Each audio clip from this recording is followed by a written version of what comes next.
broadcast network, AFTERBUZZ TV. Over 20 million weekly downloads in over 150 countries, and your #1 source for after-show entertainment.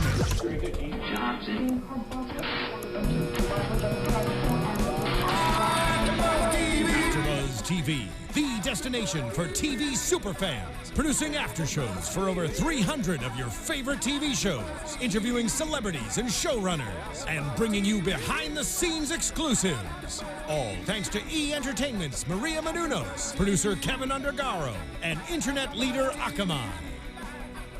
Now, let the buzz begin! We're being silly today with a little monster mash because we got a little Frankenstein storyline going today for Supernatural Season 10, Episode 21, Dark Dynasty. And I'm repping a little graphic t-shirt today in honor of Charlie. It was a sad day for us, wasn't it, Katie? It really was. I'm really sad. I'm really sad, too. Let's introduce ourselves. Hi, guys. I'm Lyndsey Wegner, and we're really not sad. We are sad about Charlie, but we're here happy to be talking to you guys everything Supernatural tonight. Make sure you're using the hashtag ABTVSupernatural. Tweet us. You guys can find me at Lyndsey Wegner on Twitter. You can find AfterBuzz on iTunes, SoundCloud, YouTube, all things social media, searching AfterBuzz TV. And Katie, where can they find you? Hey, guys. You can find me on Twitter at Katie Campbell. That's Katie with 3 E's Campbell. Yeah, so let's get into this episode, that ended and broke a little bit of our hearts. It was devastating. It was devastating, wasn't it? For a second, though, I was like, okay, no, she's not. Like, no, it's okay. We can figure something out. But then, obviously, we see previews for next week, which we'll get into. She really died. She really, really died. Charlie has left us as far as we know right now, but they haven't fixed it yet. Even if she died, though, there's a chance to always see her again. There's always a chance to see her and for her to come back. We obviously know this is Supernatural. They bring back a lot of characters, and people loved Charlie, so I don't think this is the last that we're seeing ever. I mean, I remember when she went to Oz, and I was thinking, are we going to get her back from Oz? Like, she may really want to be there and be happy there. Right. But we do get a lot of the, characters coming back, so I don't feel like this is the last we'll see of her. It can't be. It can't be. But it was a very rough episode at the end to watch. I was just like, I remember I had to keep stopping and rewinding to watch the show because I was just sitting there like, what's happening? What's going on? And I because I couldn't take notes because I wanted to see the look on Sam's face when Dean was yelling at him and the look on Dean's face when Sam was yelling at him, and just too much. I know. Too much. I don't like it. So, but let's jump into the episode, shall we? Yes. All right, Omaha, Nebraska. We see Allie going in. She's got 20/20 vision students doing the research studies. I remember my roommates in college always giving blood or plasma because you could get like decent money for it. I get too nervous about doing that, but pays your rent. There were little side gigs for them. Side gigs. It pays her rent, and she's got the perfect eyesight, which will help her pay for college. Yeah. Her eyes were beautiful, too. Yeah. Well, at first, when I saw the doctor looking into them, I was like, well, this is a moment right here. He looked like he was going to kiss her, right? Totally was going to kiss her. That's what I thought. But we all know that I saw the tattoo right away. Did you see the tattoo right away? I didn't. I was like, what is this guy doing? I noticed the tattoo right away. I'm like, okay, something's going to happen here. Is he going to, bite her face off or what? And then I thought, because I was like, it wouldn't be as beautiful as him kissing her, but... Well, I think that's what he was trying to do, though. Like, he was trying to have this little moment, like, later on when we see who he actually is when they're having that meeting, the uncle says, you were trying to, play around before the harvest. So I think he was really trying to kiss her. Oh, okay. Maybe that's what he meant. He was getting a little side action in before he did the deed. Yeah. And the deed, by deed, I mean slitting her throat and then cutting her eyeballs out. And the janitor hears her scream, so he goes to check on her, and he's fumbling and knocking at the door. And while our doctor is cutting her eyes out, he opens the door as the doctor's standing in the window and jumps. Yeah. He landed completely fine from the third story. Mm-hmm. Swift as a cat. But I did know that he had to be a part of the Steins. I knew the Steins were going to be returning to the season. So I figured it was part of that. I didn't know we were going to get more of a backstory behind them today. We found out a lot of really, really interesting information about them today, which I thought was really cool. So we then see Sam and Rowena hasn't cracked the code. It's been days. And she said it's because there's a code within a code.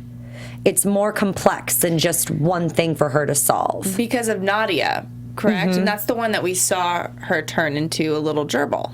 No, that's Olivet. Olivet. Okay, so Nadia is the Grand Coven that we haven't seen before. Who is part of the main Grand Coven? Who is there is another nun the Agnes. Okay, Agnes is the one who wrote the book. Okay, Nadia, yes, we haven't met Nadia yet. She is at the Grand Coven. And then we jump to Shreveport in Louisiana. We see Eldon, who was the doctor, and he's getting scolded by his father. Is it his father, or do you think it's like somebody like the president of their group? You know what? I think it is his father, because his cousin, Eli, later on says Uncle Monroe, which I thought was interesting, because I'm like, okay, I'm thinking at this point it's the Stein family, because that's this huge story that we're going with right now. So I was confused as why his name is different. That was his first name. No, yeah. Monroe is his first name? I thought it was Malcolm, but maybe it was Monroe. I was not paying attention to his name because I was so much more concerned with what he was going to have them do. And he needs to clean up the mess that he created, find the Winchesters who murdered Jacob, and bring him the Book of the Damned. And Eli's worried that, Eldon isn't going to be able to do this. And the main guy says to him, well, I'm more worried with the fact that you lost track of Charlie. And that was your mission, to keep track of her. So you guys can go out and take care of us together. And he's also mad because Eldon was caught by the janitor. He wasn't caught, but he was seen by the janitor, which therefore gives him away a little bit and gives them somebody to look for. Because what they usually do is clean up the bodies, so then I guess it's like all the missing people out there could be part of this whole harvest that the Stein people are doing. What they're doing, they're taking, body parts and giving themselves extra body parts. We find out later that these they're using these body parts for whomever needs them. Extra body parts. They're kind of like a superhuman person, which we can talk a little bit more about later when we see Eldon telling us what extra body parts he has. Okay. If you could have an extra body part, what would you like to have? A second heart. Oh, why? Just to feel more and be, although actually I'm very emotional, so I probably don't need it, but I don't know, to love more. I love that. I also feel like it could break more then. Yeah, that's true. Which would make me sad. So part of me would want extra muscles so I could run really fast and be like the Bionic Woman. Hence Lyndsey Wegner. I kind of am the Bionic Woman, but then really be the Bionic Woman. That's a good one. Guys, let us know what extra body part, if you could have an extra body part, or if you were going to do the harvest, if you were going to do the harvest, what would you like extra? Hashtag ABTV. Let us know. Yeah. Tweet us, because that's an interesting topic of conversation here. Yeah. So Sam and Dean, we see them together in the bunker, and Dean's kind of questioning Sam and asking, where you been lately? You haven't been around. He thinks it's a woman. He thinks he's with a girl. But, I knew at some point he was going to have to start questioning him, because it's not like, oh, what are you doing? Why was that beer run so long? Oh, it was just long. Oh, all right. No, it's, at some point you're going to be like, no, really, what are you doing? And I knew that it was going to come to a breaking point. Oh, yeah. We knew that. I mean, Dean isn't stupid. He's not dumb. He has to figure something's been going on, and at a certain point he's going to get to the bottom of it. But what's interesting is I thought he was going to actually investigate on his own and figure it out himself, but he was kind of while he did have these suspicions, he was kind of told. He didn't really figure it out himself. No, but he was told, he was given the information, but I think he was also waiting for Sam to kind of open up to him about it. Mm-hmm. That's true. I mean, they're always hiding secrets from each other. I mean, last year when we saw, Dean knew that, like, one of the angels had taken over in Sam and stuff, like, we knew that was going on, but he wasn't letting him know. So it's just like they're always keeping some sort of secret from each other. So it's really not new information that they're doing this, but we know it never ends well. Right. So they do, they're looking into the Stein family, and they're finding out kind of information about them. Like, they actually helped Hitler get started, and they messed with the financial markets, and Dean believes that they may have even messed with disco, or started disco. They created disco. They created disco, because God forbid they created disco. Disco's fun. I think disco's fun. I would love to have lived in the 70s. Saturday Night Fever, Staying Alive. Yeah. Oh, yeah. Oh, yeah. They also said that the family popped up out of nowhere, which doesn't really... that doesn't happen. No. All of a sudden, there's just, like, entire Stein family. Mm-hmm. And it began in the 1800s. The trail was dead in the 1800s, and then all of a sudden it existed. Mm-hmm. So... Something's up. Something is amiss. So next we have Sam and Charlie. Sam's gotten a hold of Charlie. Lets her know that he needs her help, explains that they need to figure out this codex, they need to do it behind Dean's back. She has to work with Rowena, and... Most dangerous witch is what Sam calls her, but it's like, is she though? Because we've never met these Grand Coven.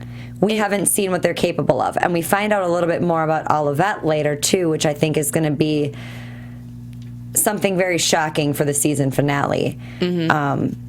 But we don't know the actual... As far as Sam knows, she is the most dangerous witch, but I'm kind of scared because I feel like she's not.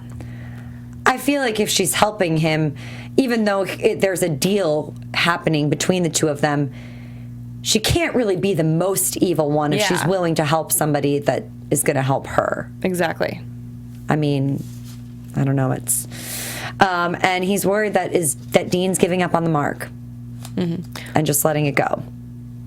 And it's interesting because Charlie's really reluctant to help, which I think I would be too, because, like, we need to be on the same page. They need to be communicating with each other. And would Dean really be that mad if he knew that Sam and everyone were trying to help him get rid of the mark finally once and for all? Is it that big a deal that they're trying to help him with this? I don't think he should be, but I do think it's Dean's character to have, like, some kind of an attitude about it. But, like, either we're going to get the attitude now or we're going to get it later. Mm-hmm.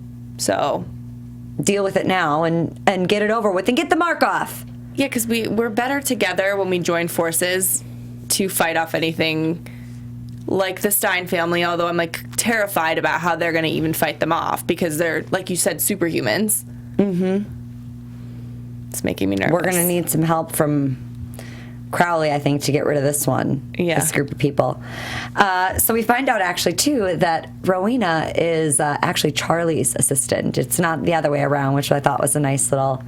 Rowena, no, you're really not really all that helpful. And she's kind of making fun because Charlie's using a computer, and she's like, all these years I've been doing this, what can you do with that? And Charlie was talking about how she uses Wi-Fi, and Rowena thought that was an actual school. Yeah. She's like, really no, cute. It's actually me being a nerd. Yeah. And Sam has also instilled the help of Cass now, too. Mm-hmm. Because he cannot keep an eye on Rowena because he knows Dean knows something's up. So he needs Cass's help. Once again, Cass is a little bit reluctant. They're all a little worried about Dean not knowing that this is going on behind his back and knows that it's going to blow up in their faces. And I thought it was cool to see Rowena kind of join the group and be part of this helping. Like you said, there's a deal here. She's getting something out of this deal. But it was interesting to see her working with the gang and, like, learning that Cass is an angel and she knows things which she could maybe use to her advantage, and they're, something bad for them later on. But it was cool to see her character like that. Joining forces with them. It's kind of like when Crowley joins forces with the boys. Right. It's not as exciting, but it's still nice. It's still nice to see this bunch together because it is an awkward, strange group of people. You've got a witch, Charlie, this badass, like, amazing person, and then you've got Angel Cass. Yeah. I like it. What a combo. I like it. What a combo. And they're all doing this for Dean. I wrote hashtag for Dean. And I wrote down, too, that Sam said, us lying to Dean is the choice that sucks the least. And I get it. I think I can see, like, where his mind is going by him saying that. Like, I really liked that line. But I don't know. I still feel like it's going to suck at some point anyway when he does learn the truth. And I think that maybe him not getting it out of his brother and getting it from the Stein person might be worse. And it's going to cause a bigger rift. Yeah. So let's jump to Crowley. We've missed him. Mm-hmm. He's throwing darts. At a person. And he's got a perfect game going. Yeah. Which I don't know how you throw darts at a person and have a perfect game going. I don't really know where all the numbers are, and is he playing cricket? What's he playing? But the minions come running in to tell him that Rowena is missing, and he kills one of them like that, and he goes, "Well, I killed the messenger, so don't be the messenger. Go out and find me something about what's going on." What I love about Crowley, though, is that, yeah, he was harsh with Rowena and he sent her out, but he obviously still cares. Like, even though he says that, you wronged me by leaving me, he cares enough to send his minions, like, go figure out what's going on. Like, he wants to know. I think he wants to know because he's worried about her plotting. Oh, really? I think it's deeper than that. I don't think it's because he actually, like, cares that she's gone and that something might have happened to her. I think he's worried because he's like, what's she doing out there? What's she going to get herself into that I'm going to have to save her from because she can't take care of herself? But he had to have known that she's probably going to go do something. Oh, sure. But I still think that he cares about her. Like, because, he's been betrayed. He was betrayed by the Winchesters taking the blade and not giving it back to him. He still cares about them. So I think he cares about her, but he's also very cautious because he doesn't know what she's going to do. He doesn't know what she's capable of, and what she's actually out there doing. I just feel like he knows that she's plotting something, and he's going to run with it. So we get back to Nebraska. Sam and Dean are there, and they find out from the owner of the building that Eldon was renting the office for a month and having student volunteers coming in, and Cass calls Sam. Sam walks away. Dean knows something's up, and he doesn't even take the call. He said it was a telemarketer. Yeah, he says it's a telemarketer. He doesn't even take the call, but he, walks away. And they leave. Eldon shows up, kills the owner of the building, knows the Winchesters are after them. He's on track for them, trying to do his work for Malcolm or Monroe, whatever his name is. And we jump back to Rowena, Charlie, and Cass. Cass has come back with snacks, pork rinds. He liked those when he was a human. I don't really know anyone who really likes pork rinds. I liked him when I was little. I really did. It's like a chip, right? Yeah, but it's got like a little porky taste, but it's kind of like crunchy. Yeah. But like a Funyun, like is an onion, is it like a bacon chip? Would that be an accurate? Saltier. Would that be an accurate assessment though, like a bacony chip? It's flaky. A little. Not flaky. It's kind of, I don't know. I haven't had it in a long time, but I did like them when I was little. Well, Cass really likes them, and he brings them to Rowena and Charlie, who neither of them look real thrilled for it. And Rowena's talking about Agnes writing the book of the damned. She was a hermit nun, and it was to actually undo curses. So it's a curse within a curse, and they inflict on one another. By curing it. By curing one, it inflicts on another. Yes. And then it's outside the main, and like that in itself. So we know, as they said initially with this book, that there's black magic to it as well. So no matter what they cure Dean of this mark with, something else is going to happen. Something's going to happen, but to someone else. And I think this is where some of you guys on YouTube might have predicted something may be happening to Sam, because Sam's helping Dean do this. And I don't know if they're going to like be able to push the curse onto a specific person, because if they do that, they could try and push it on Crowley, they could try and push it on Metatron, they could try and push it on Rowena. If it's... Or do you think it's like the curse goes away, the mark, but something else would happen? But I don't know if it's going to project onto somebody else, or if it's going to happen to Dean or the person doing the curse. Like, if Sam's saying the curse is magic words or whatever it is, if it's going to happen to Sam but get rid of it on Dean, or if it's going to happen to Dean once the mark's gone, something else is going to happen. Right. I have no idea. I don't know. We'll probably find out next season. I don't feel like we're going to find that out this season quite yet. But I loved the conversation between Charlie and Rowena about Rowena saying, we're actually more alike than you think. You know, we had a lonely childhood. Some sort of tragedy had befallen upon us. We're outside the mainstream. There's a good versus evil line for everyone. But people cross it. It's not so like black and white. It isn't black and white. Saying. You know, I feel like I understand what Rowena was saying there. I thought, okay, yeah, you know what? They were like alone. You know, all these things that she was saying was kind of right. But at the same time, they're very different, you know, with morally what they do and right and wrong and what they believe right and wrong is. And Charlie, though, seemed like she kind of was listening to her a little bit at first, and then was like, no, we're different. Well, Rowena also can seem like a mother figure to her as well. And there are similarities between the two of them. That is true. Yeah. And so maybe you do bond a little bit over that, and the fact that they're both trying to crack this code and help Dean. Whether or not Charlie knows the real reason Rowena's helping, they're still working on the same thing together, and even though she's been more trouble. And Rowena also told her that the loyalty to the brothers will be your undoing. And it's kind of interesting because I think that's what she feels about Crowley. That's why he's failed, so to speak, at, you know, his King of Hell, because he's loyal to the brothers. And obviously, we find out when Sam and Dean are driving, Dean's all excited. He's glad they burned the book because this book is going to be, you know, trouble. But he has been having dark thoughts, and he's glad to focus on something else. Yeah, he said dark thoughts, creepy visions, and violent urges. So, you know, this whole time we've been like, oh, is he having these things? He says he has, you know, but he says same old, same old. Like, he's just trying to just brush it off. And I think that's what he just wants to do until it actually does overtake him. But why not fix it? Why not want to fix it? I know.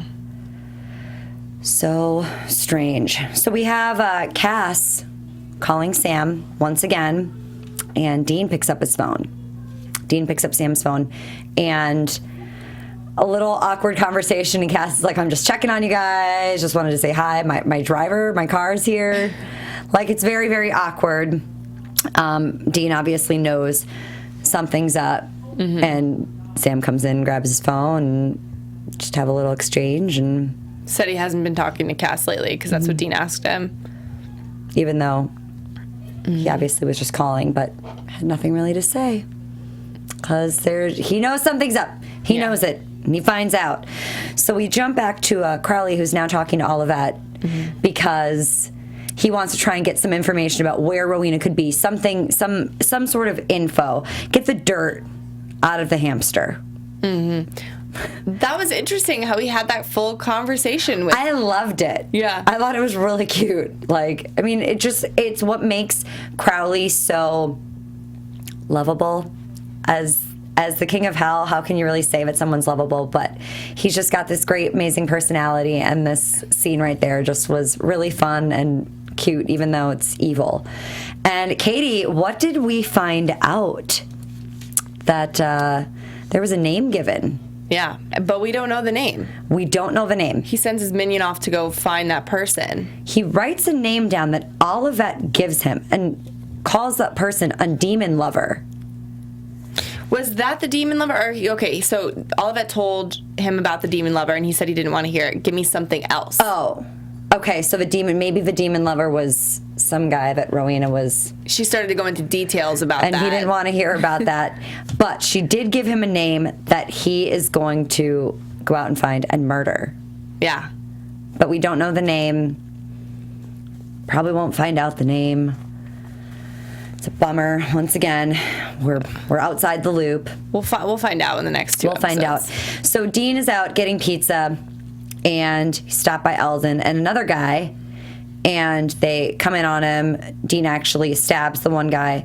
Alden chokes him. They go through this little bit of a struggle, but obviously Dean essentially overtakes him and takes him into lockdown. Why didn't they have him hanging up there with two arms, or like he was just chained by the one arm? Why was it like that? Why with one arm? Why not in a chair with his arms behind his back tied? I mean, so that he could do what he did. Right. But I just found that strange. I was like, usually they're, sitting in a chair, at least, like, but if you're having them stand up, why not both arms? Just in case. This guy's dangerous, and he jumped from a 3-story building and landed fine. They did know that he jumped from a 3-story building, but they obviously at that point didn't know the superhuman strength that this guy had yet. So we see Dean interrogating Alden, and he sees that he knows that he has the mark. He knows that that's why they're going after the book for it. And they actually, the Stein family actually were involved in the stock market drop, 9/11. They have family spread all over the world. The book facilitates the intelligence of the family. So it's not like it's just this like book. It's that they're this intelligent, this super family, and the book actually helps. Right. And they make messes so they can fix it and have a fix-it business and then just survive like that. And they're unstoppable with the book. Mm-hmm. That's but they dangerous. haven't had the book for the last 80 years. No, they haven't had it for the last 80 years. But they are unstoppable with it. And what they're doing is they're harvesting body parts. So we find out that Alden has 2 hearts. As he pulls his shirt up, he's got 2 hearts. He's got extra muscles, which is why he can jump from a 3-story building and land so gracefully. Which is what you would be able to do with your extra muscle. My extra muscles that I'm going to find and harvest. Watch out. And that the whole family harvests. This is what they do, and it's actually the House of Frankenstein. I am obsessed with the fact that they brought that in. Like, the name was altered a little bit, but I am so excited to explore this Frankenstein thing. I mean, it's going to be more monster episodes, which means that we then stray from what's really going on with Sam and Dean and trying to get whatever storyline we need to get to. Right. But this is really interesting and fun. Yeah. I think it's a totally different take on it and going back into like that. So, and it makes me really scared because he said that we're expendable. If I go down, there's endless amounts of people that are going to come. Like there's more family to come. And it really scares me because the fact that they're harvesting and this whole Frankenstein storyline, and I'm getting nervous for like, I do get nervous and, supernatural when these brothers go up against things, but I was nervous with the Leviathans back then, like really freaking out. But now I'm really kind of feeling that threat from the Stein family. Yep. When you think about, when he said these numbers are innumerable, they're everywhere. They're all over. They're living among them. It was like the angels living among everybody. But do you think that he was just saying that? Do you think there really are that many? Because at that little family meeting that we had in the beginning, obviously they can't show everybody, and they may show just people in that area, but I feel like there's chapters. So I feel like there's chapters of people all over the world. So maybe that's their like little family that they have, and then there's people in New York, and there's people in London, and then there's people in Africa, and there's people in Australia, and people in Tokyo, and so I feel like there are I don't feel like it's like hundreds and thousands. It's like I don't feel like it's like population type thing like that. But I feel like it's small little like families, like little cults all over. Bunch of Frankensteins. Yeah, a bunch of Frankensteins, like different like families. And then they mentioned the author of the book, and then they mentioned Mary Shelley. Yeah, and that because Dean's like, Frankenstein isn't real, and I loved this like this scene between the two of them. I think that Alden, his acting was awesome. I loved this back and forth between him. I found him really well, like just the direction between the two of them and the directing for this episode was really, really good, and everything was picked up really, really quickly. I felt like I had so much to write down because everything was happening so quickly, but they were covering so much information that I just like couldn't write fast enough. I had to keep pausing to like write too. Because I was like, this is so interesting. Yeah. Like hearing about the whole Hitler thing and the 9/11 and all that stuff. Like that's really, really crazy that they've been a part of. Like, I love how Supernatural brings us into their world, and we bring them into our world, I guess, kind of. Yeah. That's why I'm excited to explore this whole storyline and find out what else it's gonna. Yeah, what it aligns with our life. You know, maybe there are Frankensteins out there. That would be scary. So Mary Shelley did find out their secrets. She wrote a book about it, which is why they changed their name to Stein. And Alden asks for the book, and he says for giving him the book, he'll give up information about them, which we know this never ever leads anywhere good. It's like the Metatron situation where, oh, well, if you help us, we'll help you. No one really helps anyone. And Metatron was lying about some stuff anyway, so it's like you can't even believe. Yeah, you never know what they're really gonna do. Now, before we get into what happens there, I want to jump into Charlie. Charlie's annoyed with Rowena being there, and she asks Cass if she can just get some peace and quiet. Cass calls Sam and tells him the situation, and Sam's like, no, you need to be there with Rowena. You know, you guys need to all stick together. Like, you can't, you got to stay there. He says separate them into, like, different rooms, but don't let her leave. Because she thought something bad was going to happen there. Yeah. And then we see Cass taking Rowena into, like, this separate room to kind of just leave her in there. They're kind of arguing, and Cass just wants to leave temporarily to like take care of us with Charlie, and he comes out and Charlie's gone. I knew that was going to happen. I didn't think she'd leave. I thought if they took Rowena and if he put Rowena in another room that she would stay and be able to concentrate. I don't know why she needed to like leave, but she just had this really bad feeling because she said that she thought something bad was going to happen there. So I think that she's just like taking that feeling and being like, I need to get out. Well, what really bad happened was part of her stupid decision. I know. I need to say, though, about Cass being in the same room with Rowena, it was interesting when she said Crowley's my son, when she, got him on the loop on that. He kind of related with her in a way of like, oh, I'm sorry. Like makes sense. Yeah. It totally makes sense.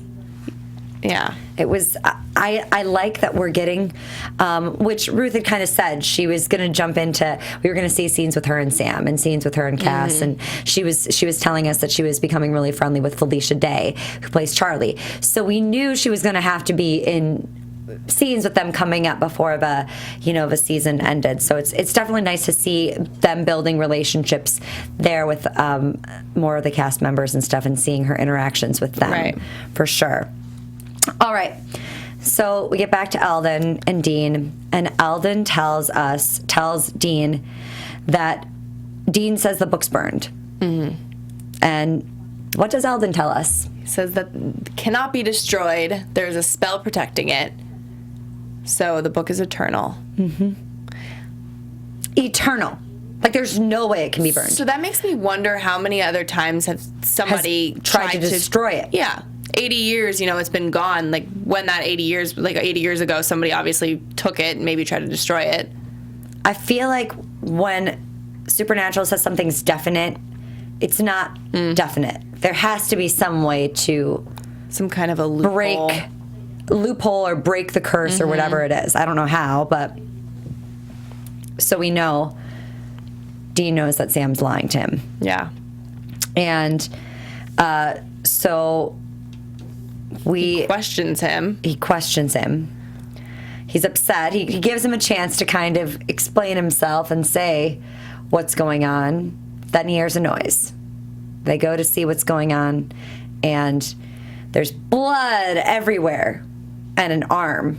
The one arm, because why would you hook both his arms? Of course, because he just... That's what I'm saying. Ripped his own arm off with his superhuman muscles. He'll get another one. They'll attach another one. Absolutely, that's what they're thinking.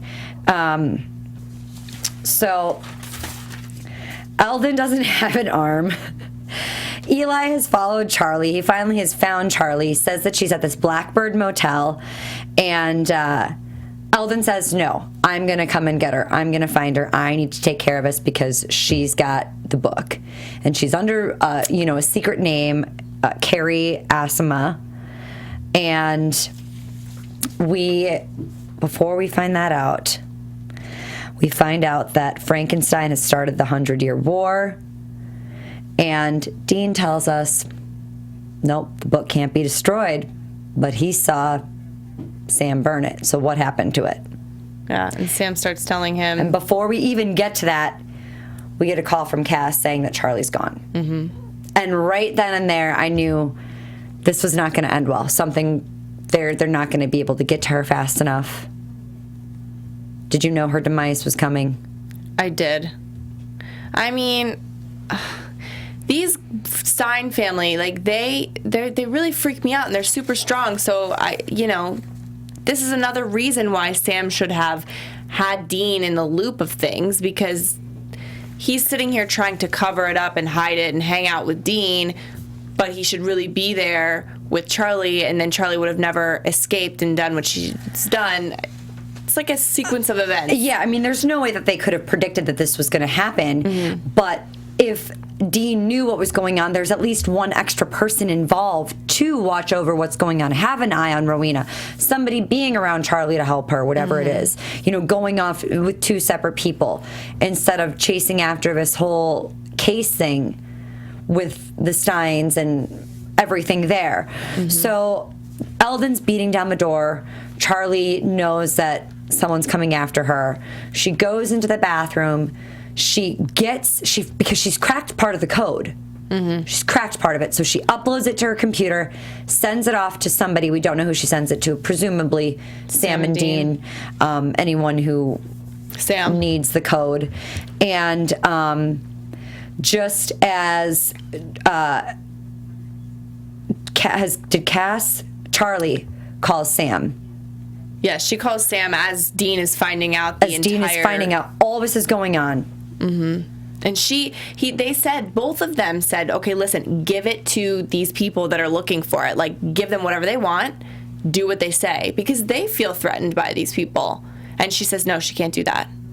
This is where I just had the chills the entire time, because I was like on the edge of my seat going, oh no, this is not going to end well. She sacrificed herself. She totally sacrificed herself, but you have to also think, even if she did give them it, they would have probably killed her anyway. Right. How many people do we see doing something to help, or even in when you hear news stories nowadays where people cooperate, they still end up getting killed or something. So I mean, she knew that even if she gave them that, and what would they have done with the code anyway?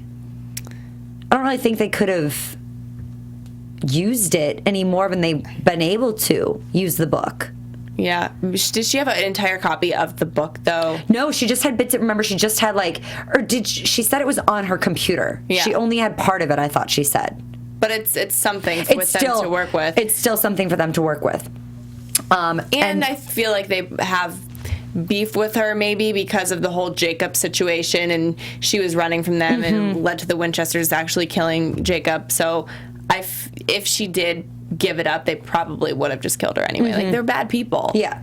They're not going to, they have no reason to save her life. They killed the guy who told Sam and Dean what was going on at the crime scene. And he had nothing to do with anything. So Dean and Sam are, like we said, both yelling at Charlie to just give it up. And she breaks her laptop, and Sam and Dean are arguing in the car, and I'm just, it was tension. And Sam is saying they all love Dean. They all love him. They're all just looking out for him. They want to help. But he's mad. Dean's mad because Sam got everyone involved behind his back. They've all been lying to him this whole time. I mean, you would feel betrayed if you didn't know what was going on. Do you think Dean would have been different if he had known this was going on the entire time?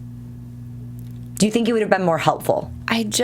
Or would he have opposed it completely? Again, I think like he should be on board just to fix it and like take the mark off and do whatever it takes. But that's just not Dean, and he would have put up a fight. So I understand where Sam's coming from. It's just I just want to like shake Dean and be like, listen, we're doing this, okay?